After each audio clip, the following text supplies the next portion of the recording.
Welcome to the first edition of Starkey and Mogg, a discussion between me, Jacob Rees-Mogg, and David Starkey. We'll be looking at the world as it is, British politics, and of course, David will be giving us all his historic expertise.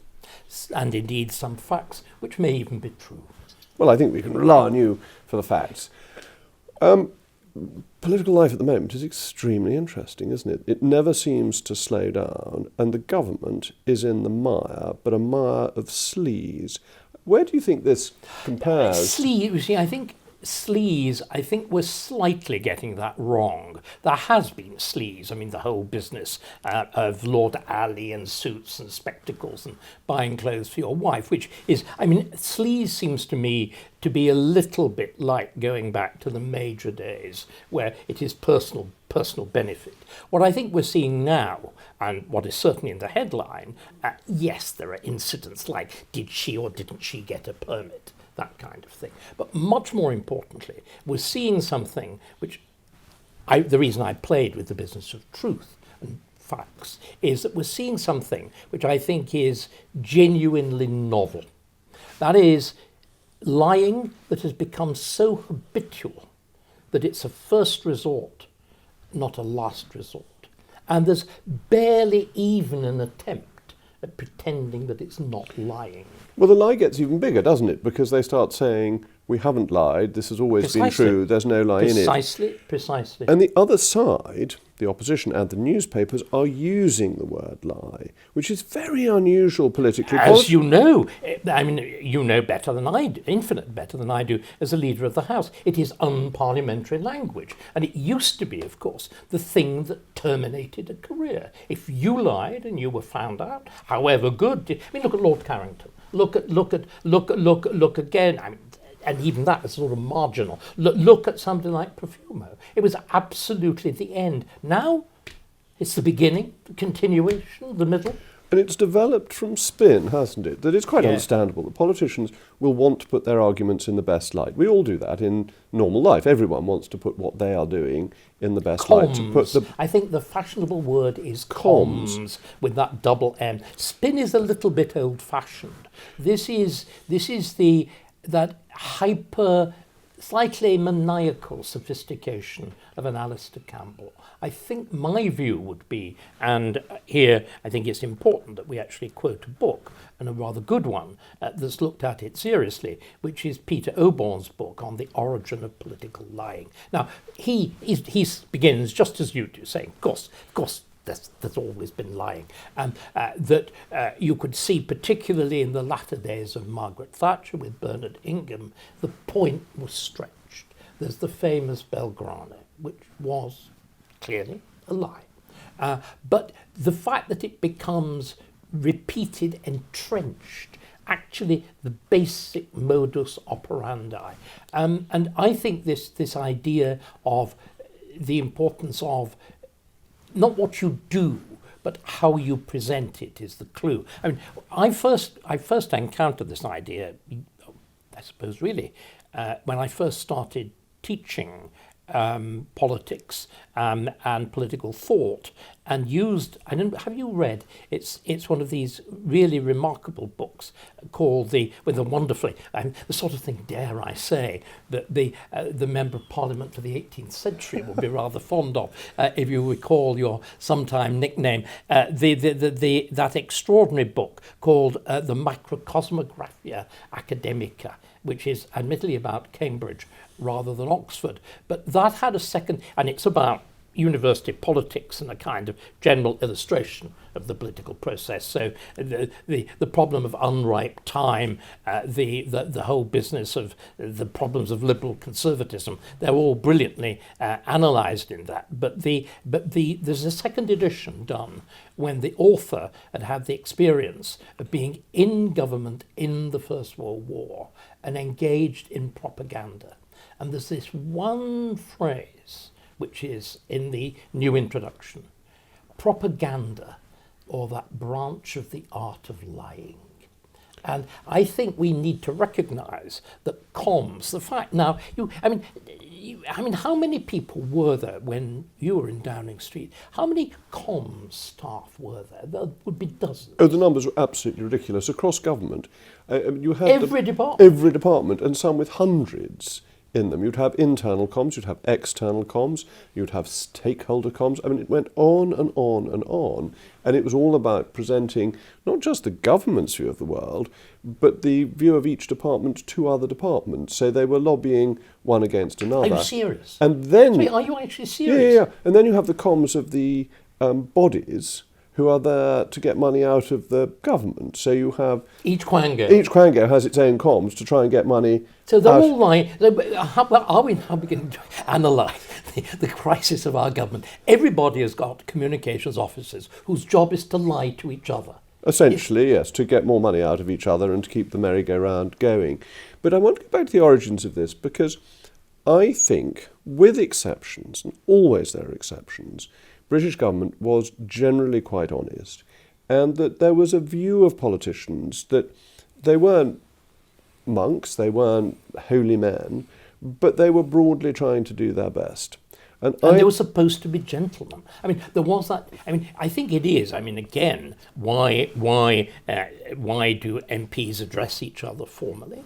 The notion about honourable gentlemen, right honourable gentlemen, honourable and gallant gentlemen, honourable and learned. That word honour, I think, used to mean something, which is why, of course, the found out lie is the end of a career, because you cease to be able to trust. And again, it seems to me, when we talk about the way in which trust has expired in politics, if suddenly the general public slowly wakening up over 2, 3, 4, now into 4 decades, that, well, actually, what do people say? They don't say honour, they don't use grand words. There's something like, you can't believe, usually with an expletive, a word they say. A word they say. But how much do you blame this on Mandelson and Campbell? That I think there was a real change in the 1990s when Labour led a very effective opposition. It did a very good job against John Major, but week after week it exposed the peccadilloes of Tory MPs as if they were serious. £50 notes in brown envelopes. That's right. And some of them were serious, some of them weren't. But it fundamentally undermined trust in politics and made people think that every politician was in it for himself and had his snout in the trough, rather than it just being a few who misbehaved. I think that's right. I think it's also very important that one looks the degree. Thatcher was hated. Many political leaders have been hated, but that very peculiar degree of contempt which was visited on Major. Rachel Reeves is making this great fuss at the moment about personal attacks, because what happened back in the 90s was, of course, the mockery and the denigration of Major. Yes, Mikey had been hated, but with Major, it was deliberate contempt. You remember, Campbell came up with the image of the man who wears his underpants outside his shirt. And then, Stephen Bell, that dreadful Guardian cartoonist, came up with the image of Major with his underpants on over his trousers. And we complain now about denigrating politicians. And the left complains about it. And we know where this begins. Well, sort of, but we'd also go back to 18th century cartoons, yes, which are absolutely vile. But remember, there's a huge gap. It's very easy to leap from Gilray and Rowlandson. It's actually at its most savage in the Regency. In that period there, representation of the monarch defecating. Yeah. And there's the best one, by the way, bearing in mind the fate of the Dukedom of York, is one called The Duke of York's Great Foot Embracing the Duchess's Little Shoe. And it's a couple in copulation, right, represented simply by this apparently foot that matched other things. And a pair of sweet little things. Can you imagine it? But there's then that huge gap. There's 200 years before. The 200-year gap of the intense respectabilisation I mean, Lowe does not do that. Yes, there's the mockery. Yes, there's Colonel Blimp and whatever. But there isn't that. And the nearest you come to it is, again, it's very, very, by our standards, extraordinarily gentle. Supermac, yes, and that yes. sort of thing. I think we're dealing with a very, very different world post late 60s satire. So you get the 90s, the savage attack on Major, the appearance of the Tories to be utterly dishonest, whilst Blair is fresh and clean and trustworthy. But as soon as he's in office, there's the £1 million from Bernie Ecclestone and that scandal. But Blair at that point does an amazing interview, incredible interview with John Humphreys. It's about an hour long, and Prime Ministers don't give interviews of that length now. Humphreys, fearsome interviewer. And Blair's ultimate answer is, trust me, I'm an honest sort of guy. And he gets away with it. So even then, people still think that politicians are broadly trustworthy, but it then gets very much worse, really, because of Iraq, doesn't it? And that Alistair Campbell's approach to I think Iraq. that's a moment at which you are completely found out. But then, of course, there was also the whole sequence of things, remember, at the same time with inevitably Peter Mandelson, dear Petey, as rather than Mandy, as we've now got to learn to call him. Beginning, of course, with Geoffrey Robinson, if you remember the concealed loan from actually one government minister to effectively, he wasn't a minister at that point, was he? Yes, they were both ministers. They were both ministers at that. I mean, it is truly extraordinary. One minister lends money secretly to another for a mortgage. I mean, quite. And don't even tell the mortgage company. And they didn't even tell the mortgage. I mean, was it just the deposit? No, it was quite a significant amount of money. And so, yes, so you get this feeling that politicians can't be trusted. You then get the Iraq war. I think that has to be the key thing, because of course the thing is forced into the open. There's the horror of a possible suicide, maybe worse. The sense again of the Hutton inquiry as a rather ponderous farce. Yes. All sorts of things, I think, start to come apart. But also... You'll like this. I was told by Peter Rawlinson, former Attorney General, Tory MP and peer, that Hutton had been his junior many years before, and that he'd been an establishment man then, and he was an establishment man now, and that was before his report came out, and that Hutton did the most complete whitewash of the government. But of course, if you remember, he'd been in Northern Ireland, where he'd been sitting effectively as a government judge without juries. And as we can now see in many of those cases, again, presenting the government's case and getting the government's verdict. But I think it goes even beyond all of this. It's the sense that Campbell's view of government wasn't actually doing anything. Campbell's view of government was it was a permanent election campaign. So, as you know, there used to be that distinction. And again, you're the practicing politician, or you were. I am not. There used to be that distinction, didn't there, between campaigning in poetry and governing in prose. The moment you decide you're going to campaign the whole of the time, you have to have, I suppose, kindly, we could call it poetry. And you will remember Plato thought poets should be abolished because they were liars. You take my point. I take your point, and you will remember a document that got discovered about how they wanted to find eye-catching initiatives with which Tony could be associated. That you're absolutely right. They wanted a constant flow of good news stories, and Campbell was a very effective press officer for his principal in that he dominated the press. Until he got found out. And there was, again, it was one of the most brilliant brilliant cartoons. I remember. What's the fine Times cartoonist now? Doesn't appear very often. Peter. Brook. There was a wonderful one which showed an amazingly lugubrious Campbell as an organ grinder and Blair as a monkey. And if you remember, there was that kind of, in other words, the monkey and the organ grinder. And at that point, he went. But I think the legacy is there. And of course, Mandelson was always there in the background. So I think to bring this to where we are now, what I would say, and I'd like to posit this to you, Starmer and Morgan McSweeney begin where Campbell left off. I mean, if one looks, and here again we're talking about the budget and the extraordinary, I think the right word is charade, that's taken place around it. But I think we've retrospectively, and we've now got quite in a literal sense of the word, history of Starmer, right from the moment at which he stands for the leadership of the Labour Party on a platform which was a sustained exercise in lying.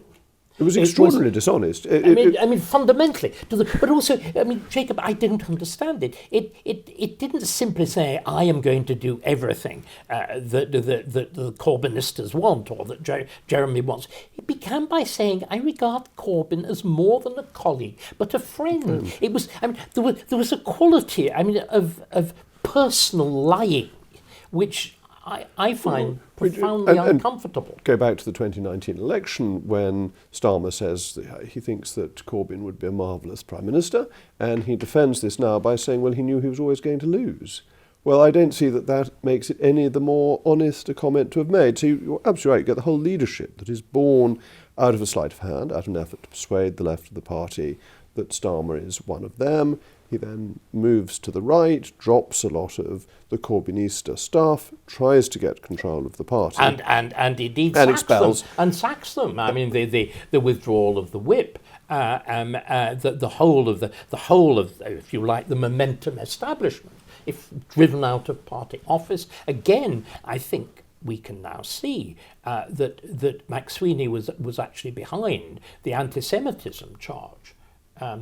Against, I think the evidence for this now is absolutely clear. The anti-Semitism charge, which was the only thing that you could really, I think, get Corbyn on, because however foolish and whatever Corbyn may be, there is a kind of, you will know the man much better than I do, childlike honesty about him. There's a total transparency about what he wants. I absolutely agree with that.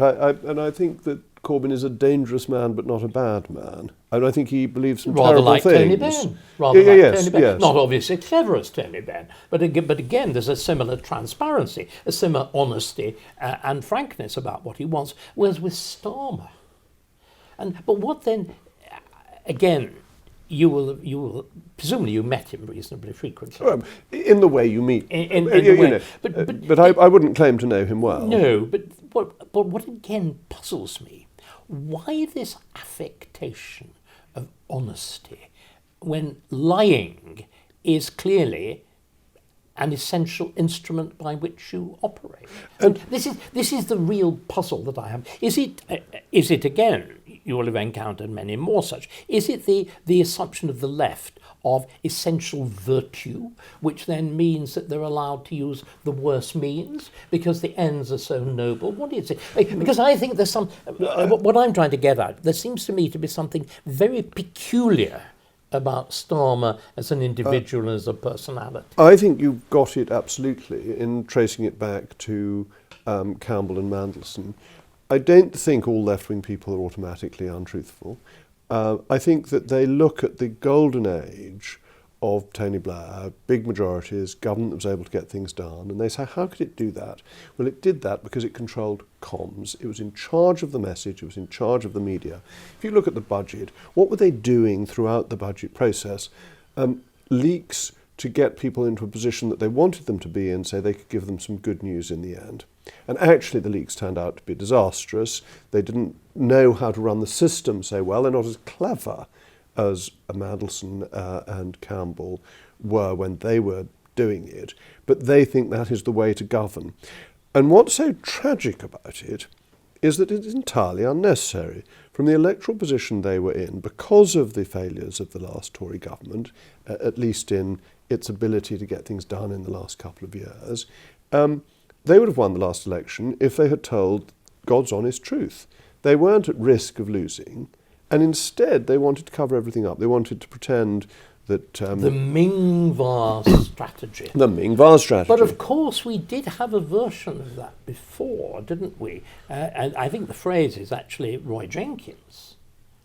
That Labour governments have been very rarely honest about the extent to which they're going to tax, for obvious reasons. But I think, again, let's just talk that one round. And what you're saying, if I've understood you correctly, and it would certainly be the position I would adopt, that it was clear once there'd been the lettist premiership, once poor old Liz had crashed and burned, there was going to be a Labour government. It would be unthinkable that they wouldn't.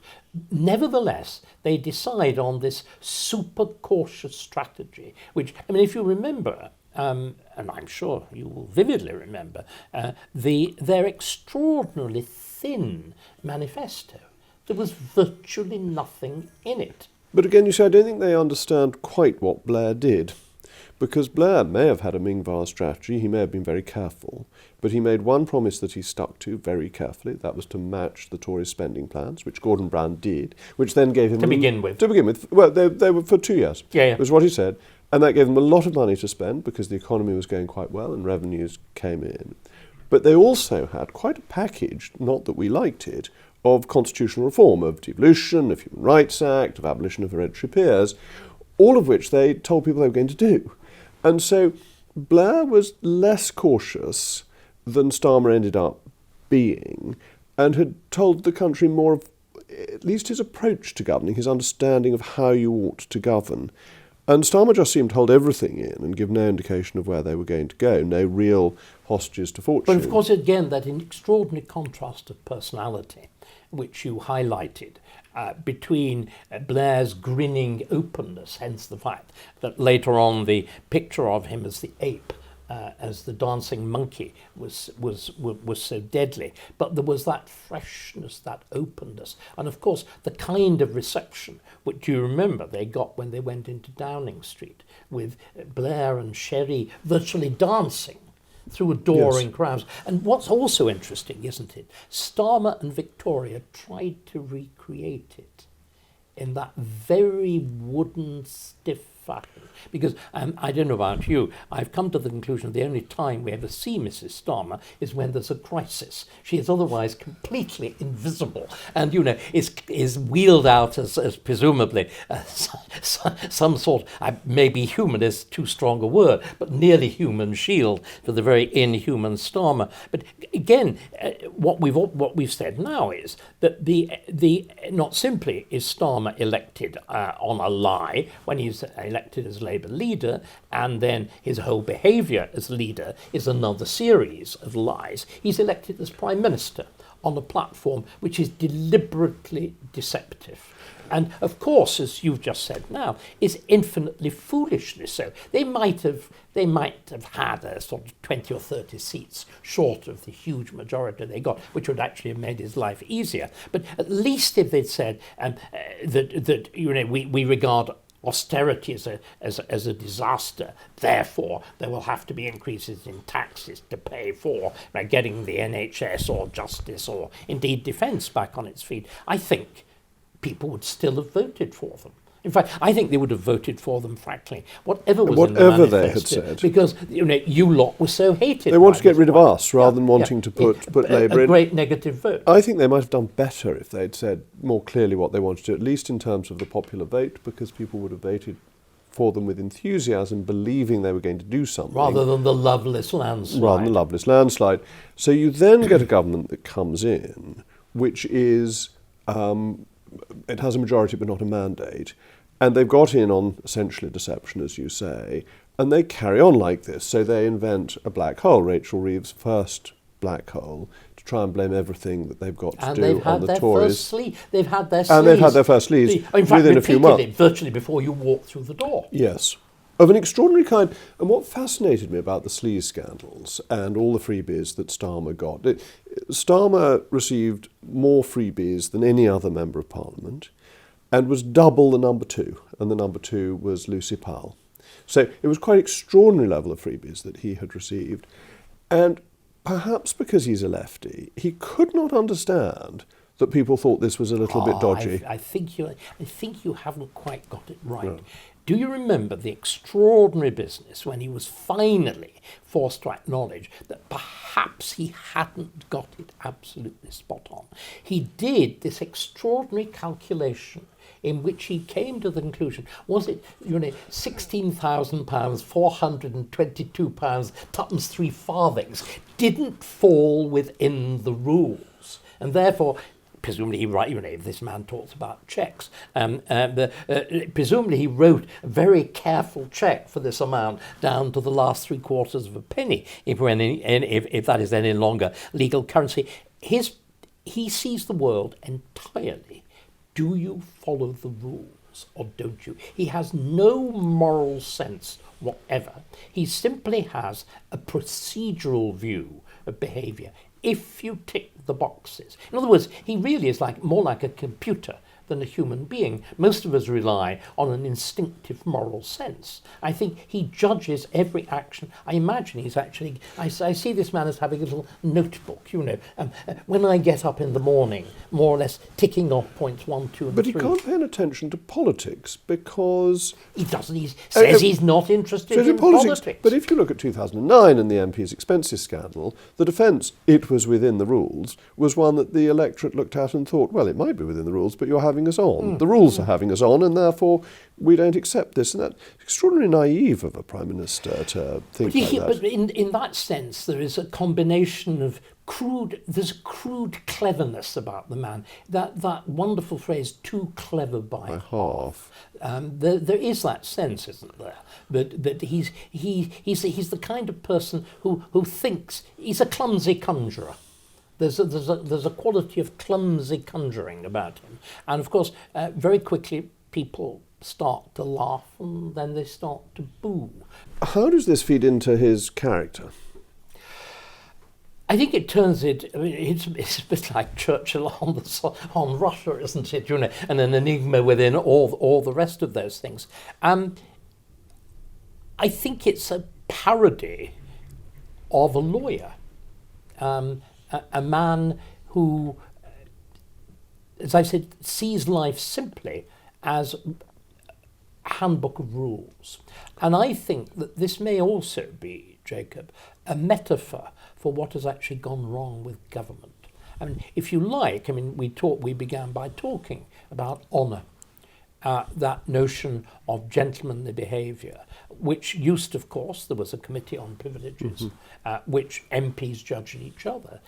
Who is responsible for setting up this bizarre neo-inquisitorial system which you have at the moment? Well, it's just gathered its own momentum, that it's one of those things where MPs weren't trusted by the public, so the MPs decided to bring on lay people to judge MPs, and therefore you get Parliament becoming essentially a large quango rather than the coming together. But with another quango, make sure they behave themselves. Making sure that's absolutely right. That's absolutely right. But I mean, this I think is the as I said, it's a kind of metaphor for the entire problem of government that we now have. And your wonderful image, it's a bit like Bertie Wooster. Do you remember? There's that wonderful moment in Bertie Wooster where aunt calls to aunt like brontosauruses across the primeval swamp. Well, our government now consists of these brontosaurus figures of rule-making bodies, all miscommunicating with each other. And there's a wonderful... We were supposed to be talking about the budget, but we've gone off on this marvellous direction of lying and truth. There's just one second, because I think there's a wonderful piece by Simon French in the Times today on what he sees as the fundamental reason that we've gone so badly wrong economically. And he makes the point that you're the financier. He makes the point about in the 1970s, it was the income prices spiral. He says now what's happened is it is the rules governing inflation indexing imposed by all of these regulatory bodies. So the moment you get inflation primarily driven by the absurdity of net zero policies, it then translates itself into everything else because of the way government is structured. Because of the way the rules are structured. And without a single element of judgment. I mean, that key word, why is Starmer so terrible at all of this? Because he doesn't believe in judgment. He believes that if you follow the rules, it must be all right. I mean, going back to that extraordinary, we talked a little about the mystery of the man and the Victorian and Starmer's walk to Downing Street. And then, of course, the extraordinary decision to appoint Sue Gray as Chief of Staff when she was somebody who'd never dealt with policy in her life. But what was she? You were in Downing Street. You know as well as I do. She was the creator of the most terrifying of these rules-enforcing bodies, the unit called Propriety and Ethics. She was indeed. In other words, she was the ultimate rule creator and rule enforcer. And he clearly thought that was how you ran government. I'm about to get theological because this is it's almost Calvinistic in its approach, isn't it? That you think if you follow the rules, then you're part of the elect, it'll all be fine. And you're absolutely right about propriety and ethics. I found when I was Minister for Government Efficiency and Brexit Opportunities, I was allowed to cover everything other than the thing I knew most about, which was financial services, because as I knew about it, I might have an interest. I mean, it was completely ridiculous. It meant that it was a very good way of keeping control of things by the civil service, because a minister who really knew about a subject, you say, well, you've got a conflict of interest, you're not allowed to do anything on that. I mean, I actually think Sue Gray is a very able person, but I think that what she did was not in the interests of government.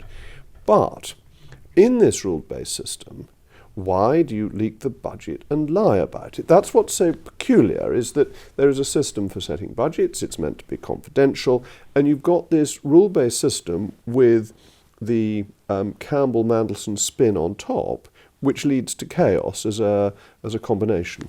Well, I suppose the answer is straightforward, isn't it? That there is a little thing called reality. And when the rules don't fit reality, something has to give. And what you try to do, of course, is rely on comms to bridge the gap. So there is this, and this again, I think this takes us again very, very neatly back to the bigger intellectual point that Auburn made about lying and why it became so prominent. He relates it very much to the whole development of what's called postmodernism, to the idea that there is no such thing as simply reality or truth, that it's all a construct of power.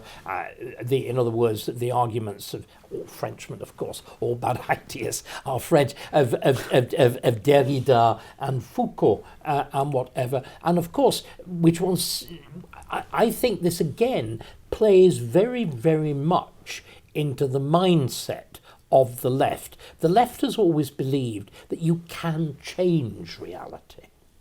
People like us, and particularly, forgive me if I don't think forgive you. I'm going to agree with you. As a Catholic, of course, yes. that one accepts the reality, I mean, to be blunt, of original sin. We accept the fallen condition of man. Fallen condition of man. And I think every conservative accepts that human reality. It's what, of course, the great reaction of Edmund Burke about the French Revolution is. These are people who seek to change the world by lies and by abstract reasoning, which you cannot do. But the left believes you can. So in a sense, this comms, this narrative, whatever, is merely an extension of the whole utopianism of the left. But turned from, if you like, the honest utopianism, however violent it may have been, of a Trotsky or a Marx or a Lenin, to the merely performative of Campbell, where it just becomes straightforward government by manipulation. Because they believe that the end justifies the means, and that if they can have a good socialist government, having lied to people en route is a perfectly reasonable thing to have done. Yes, isn't it founded also on more modern, more concerning things? There's a fundamental contempt for the electorate, isn't there? I think that the whole Campbell shtick, and more particularly perhaps the Mandelstam shtick, is these are basically stupid little people. And one sees it particularly, I think, in the sneering of the left to, say, somebody like Nigel Farage, the notion that Farage is me, and the vast emotions aroused and which have powered the rise of reform on immigration and whatever, the notion that they're just a product of the wicked right-wing press, you know, that if it weren't for this, it wouldn't exist. And you saw this with Brexit, when they thought the people voting for Brexit were all very stupid, and if they'd known better, they would have voted in favour of it. It's back to the sort of false consciousness of older socialist believers who feel that electorates would vote for them if only they knew what was in their best interests, therefore you mustn't bother having elections. Now, they, other than cancelling some local elections, they're not trying to cancel elections yet. But they are trying to mislead people. And does it matter? And that is to say, if there's no consequence for Rachel Reeves, if she's still Chancellor in 6 months' time, and she's been able to get away with saying things that are clearly not true, and then doubling down. I think had yesterday she come out, on Sunday, had she come out and apologised and said, look, I was talking about the extra spending we were making that meant this $4 billion wasn't available. I'm sorry if I led to a confusion. I should have been clearer. I think she'd be fine now. I agree. But coming out and saying, I didn't lie, then Starmer doubling down to say... And saying, I'm proud of it. I'm proud of it. But that's another lie, because he says he's proud of getting rid of the 2-child cap, which a year ago he said he would quite like to do, but it wasn't on its own a silver bullet. So he's gone from thinking it was a marginal thing to do. Moreover, actually depriving MPs of the whip if they voted against it. And his continuation with the ban. I mean, completely extraordinary. It's as though they assume, again, this is why I use this word conjurer, bad conjurer. They assume somehow that we've got memories shorter than a goldfish. Yes, and therefore they can get away with it, and we will assume that this is all perfectly normal. And again, it's spin. They think that if they stand up and make a speech, then people will believe that because it's the Prime Minister. But this is what really worries me. This is, I think, the fundamental consequence. I think, and perhaps this is because I am, or at least was, a politician, I think in the end it is really important that the nation believes politicians. There are occasions when a politician needs to stand up and say, I have information that has been gathered for me by sources I can't tell you about that mean I have to do this thing. It is in our national interest and you must trust me. If a politician stood up and said that today, we would laugh. And that is a risk. That's a security risk. I think again, you know, if you look at what's happening on the eastern frontier of Europe with Putin and Zelensky and whatever, we have been semi-talked into a posture of war.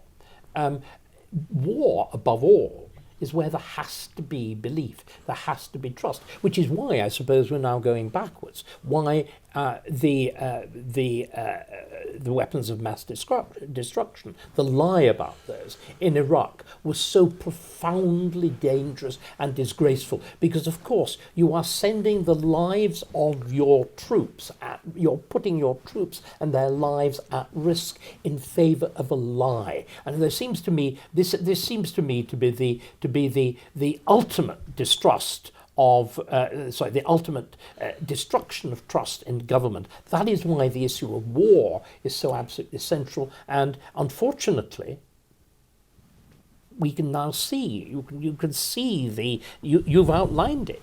We can see that, or the equivalent moment to Churchill in front of that microphone, and the nation giggles. Giggles. And it's very, very corrosive. And you see with this government that just little things. Corbyn is my great friend. He's never been a friend of mine. Directly contradictory statements. Repeatedly. That's just one small example. Repeatedly. And somebody you can't trust in little things, you can't trust in big things. And then the protection of Reeves when she said things that aren't true. Because I do believe in the fallen condition of man. I don't think politicians are any better or worse than the bulk of the population. And the one thing that discouraged them from lying was that it had really serious consequences. If you look at children, they will lie when they know they can get away with it. I've got lots of them. And they will say, with chocolate dripping from their lips, I didn't take the chocolates. Yeah. Because they think they can get away with it. Once they learn they can't get away with it, they, and politicians like children, don't lie. If it's consequenceless, then the whole body of trust in British politics decays further. Where are we now? We are at, I'm afraid, a position where trust has disintegrated absolutely. We've also left something else out, Jacob, which is one way that you deal with this is by thinking people are stupid. But of course, if people aren't stupid, and if the boy says, indeed, Starmer has got no clothes, or we think, Lord Ali didn't actually give him any clothes, or whatever, if only that, again, would be a sight for... there would be the spectacles as well, needed, wouldn't there? But we've now got a new aspect of government which has become increasingly marked, which is the suppression of speech. In other words, that opinion is simply not to be controlled by comms, it is to be controlled by criminal sanction. We are on a terribly slippery slope, aren't we? Oh, we are indeed. This ties in with the attempt to get rid of jury trials, because actually the great protection of free speech has tended to be criminal prosecutions in front of juries, and the juries have tended... laughed them out. Yes. Juries haven't always, no. but as it happens, I'm speaking to the Free Speech Union later, and I've been looking up the Seven Bishops case. When you get a jury that actually is in favour of freedom of speech, it believes you have the right to petition the Crown, and is bullied rotten by the judges. Yes. The judges who are rarely on the side of freedom, it has to be said. This is very controlling. You then have a government that you can't really get rid of because you can't explain what's wrong with it. And who knows? There are lots of rumours about injunctions and super injunctions. Now, we obviously can't go into the gossip about those because we would be breaking the law if we broadcast from England. There is a terrible circularity about it all, isn't it? It's becoming a kind of perpetual motion lie. That the lies lock into lies, And this surely is the moment, and one doesn't want to be over-dramatic, at which trust in government and trust in politics really does vanish. And if they're also, I think we're coupling this with.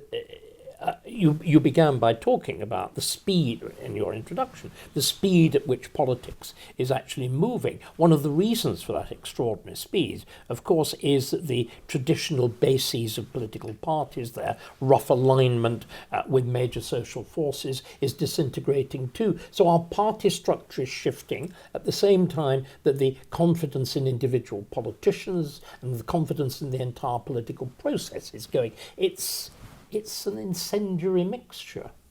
And politics relies on trust. All forms of government ultimately rely on trust. All human relations. All human relations. But it doesn't matter whether it's a dictatorship or a democracy, that if you don't have some element of trust, that system of government becomes fundamentally unstable. And we're perhaps very complacent about the stability of our government because it's been stable for such a long time, for centuries. But that has always depended upon trust. And when trust has failed, the monarch has gone. There's always been a sudden change, as with James II, but also with Charles I. When trust goes, the king goes, and even with Edward VIII. But that hasn't happened. That hasn't been a risk to democracy. Do you think that is a risk? Yes. Or we're getting ahead of ourselves? No, I don't think we're getting ahead of ourselves at all. In a sense, that was why I've been shaping the conversation with these historical echoes. It seems to me that we are at absolute and profound risk, because, of course, what you've got to add into all of this is not simply is there the mistrust of government, there is the manifest sense that government is not working. That if this budget were a neither here nor there budget in which it's a little lie about 2p on tax or whatever. But when this government, when this budget is taking our levels of taxation to the highest levels since the Second World War, on the one hand, and on the other hand, the manifest failure of virtually every institution of state, from the joke of our armed forces to the complete, the near complete collapse of the system of justice, of the prison system, the appalling state of many of our roads, the fact, I mean, again, this apparently, we were told, a miracle had been carried out by the nationalisation of our railways. It now transpires that the poster boy company LNER has actually had its subsidy doubled since it was nationalised. So you get this combination of mistrust at a personal level, at an institutional level, of the decay of the structures of politics, of the of manifest fiscal failure of government, of an economic stasis, of an extraordinary failure of the thing that's really kept the whole of this Ponzi scheme going, which is economic growth that is flatlined since at least 2008. I think, when I first read it, when Neil Ferguson wrote it a few months ago, an essay comparing us, the West in general, but Britain in particular, to the Soviet Union of the 1980s, I thought, well, this is probably pushing it a little bit far. But if you look at it, the complex of things is extraordinarily similar, that there is the personal failure, there is the failure to deliver, there is the conscious sense of being lied to, and there is a sense of a government that's actually founded on lies, and a series of, which once began as noble lies. We haven't really even brought into the argument the whole business of what I call the foundational noble lies of multiculturalism or whatever, or that immigration is invariably a good thing. If you just look at the number of explosive mismatches, yes, maybe indeed. maybe Starmer is indeed our Brezhnev. And the economic point is so fundamental because the Russian economy just stopped growing and they were getting poorer, and we have been getting poorer. In 2000, GDP per capita in the UK was 90% of GDP per capita in the US. It's now 60%. The change is extraordinary. It's extraordinary. And it's extraordinarily recent. Yes. And what's also striking, Jacob, is it coincides with exactly the period that we're talking about. That I think we've got to see the Blair-Brown years as a genuine major historical watershed. Now this may be a whole other conversation, but one of the biggest lies during that period was that by making energy more expensive, we could make a difference to global warming, which is unutterable nonsense. Because, or indeed that natural sources of energy are cheaper. I mean, renewables. Renewables is it's absurd. completely untrue. It's bogus economics. It is only true to the extent that when you've already built your windmill, the kilowatt hour it provides is cheaper than burning a lump of coal. You've left out a very important But you've left out the backup supply, you've left out the connections to the grid, the capital cost, and you've left out not only the cost of putting the windmill up, but also the emissions that you've had in doing it. But you've also made your economy fundamentally uncompetitive. And China and India and the US have done nothing about it. And this isn't just a British problem, this is a European problem. But ours is at a wholly different level, Jacob. If you actually look, again, a comparison of our electricity prices, they're multiples. Yeah, they are much higher. They're not much higher, they are multiples. They're multiples of America, they're not multiples of Europe, by and large. And we did one thing. Germany put its charges on domestic energy, and we put it on industrial energy. So even worse. Which was, well, our voters would have complained if we'd put it on them. But this has been a terrible dishonesty that is ruining us economically. So it ties in with what you're saying. You have the spin. Let's be cuddly, let's be friendly, let's save the rainforest and have less carbon dioxide, but actually we're going to make everyone cold and poor. We're going to be a green energy superpower. Jacob, you haven't got anything like the scale No, of the lie. And you have that maniacal figure of Ed Miliband, you know, Yes, indeed. pushing this stuff. So in one sense, and indeed the King, and indeed the Prince of Wales. Isn't this what is really terrifying? That all and of course the Church of England, you know, couldn't care less about sin, but cares greatly about global warming. Global warming and slavery reparations. And slavery reparations. I mean, but this is your point. Is there any? Can we just continue this shocking catalogue? And as your party and my party, when you were in power, signed up to the whole of this agenda. I'm afraid so. Where is there in public life that shred of honesty?